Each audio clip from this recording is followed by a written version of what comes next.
കൊള്ളാം, അടി. മേക്കിംഗ് എല്ലാം കൊള്ളാം. കല്യാണി അടിപൊളിയാണ്. ദുൽഖറിൻ്റെ ഇനി അടുത്ത പാട്ടിന് വേണ്ടി വെയിറ്റ് ചെയ്യും. സൂപ്പർ, നല്ലതാ. ഇഷ്ടം കല്യാണി പ്രിയദർശൻ സ്റ്റോറി. പിന്നെ ഒരു തമിഴ് വില്ലൻ ഉണ്ട്, ഹീസ് ഓൾസോ സൂപ്പർ. നല്ലത്, നല്ല ഇത്. അത് ഈ അനുഭവം കിട്ടാൻ വേണ്ടിയിട്ടാണ് ഇവിടെ വന്നത്. സൗണ്ട് എഫക്റ്റ് ഒക്കെ നല്ല പടം. സൂപ്പറാണ്. അല്ല, മേക്കിങ്ങും എല്ലാം സൂപ്പറായിട്ടുണ്ട്. നമ്മളെ മറ്റേ ലോകേഷിൻ്റെ ഒരു യൂണിവേഴ്സ് അതേപോലത്തെ ഒരു ചിത്രം. നല്ല കൊള്ളാം. അടിപൊളി. പടത്തിൽ ഇഷ്ടപ്പെട്ടെന്ന് പറയാനായിട്ട് നല്ലൊരു കഥ, യക്ഷിക്കഥ പോലത്തെ കഥയാണെങ്കിലും അത് മനുഷ്യർ ഉൾക്കൊള്ളുന്ന രീതിയിലുള്ള നല്ലൊരു കഥ. മലയാളത്തിൽ ഇങ്ങനെ ഒരു പടം വെറൈറ്റി പടം തന്നെയാണ്.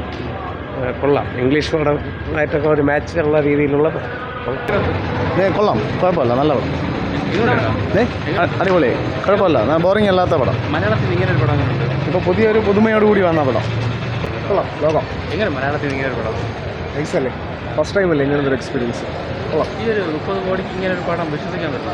പിന്നെ 30 കോടിക്കെന്ന് പറയുമ്പോൾ നല്ല, എന്താ പറയുക, നല്ല രീതിയിൽ ചെയ്തിട്ടുണ്ടല്ലോ. അടിപൊളിയായി ചെയ്തിട്ടുണ്ട്. ഒരു രക്ഷയില്ല. നൈസ്, നല്ല പടമായിരുന്നു. കൊള്ളാം, അടിപൊളി. എല്ലാം കൊള്ളാം, നന്നായിട്ട് ഉണ്ടാക്കിയിട്ടുണ്ട്. മേക്കിംഗ് ഒക്കെ ഇൻട്രസ്റ്റിംഗ് ആണ്. മലയാളത്തിൽ ഇങ്ങനെ ഒരു പടം മലയാളത്തിൽ പുതിയൊരു വിഷ്വൽ ട്രീറ്റ് ആണ്. ഓവറോൾ നല്ല രസമാണ്. കല്യാണി സൂപ്പർ. കൊള്ളാം, നല്ല പടം. ലോകം നല്ല മൂവി, നല്ല രസമുണ്ട്.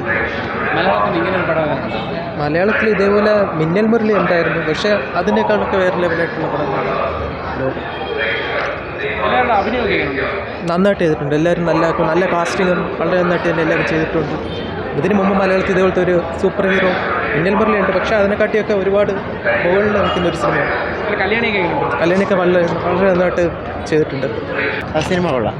മലയാളത്തിൽ ഇങ്ങനെ ഒരു പടം ഇതൊരു പുതിയൊരു അറ്റംപ്റ്റ് ആണ്, പക്ഷേ ഓവറോൾ നല്ലൊരു എക്സ്പീരിയൻസ് ആയിരുന്നു.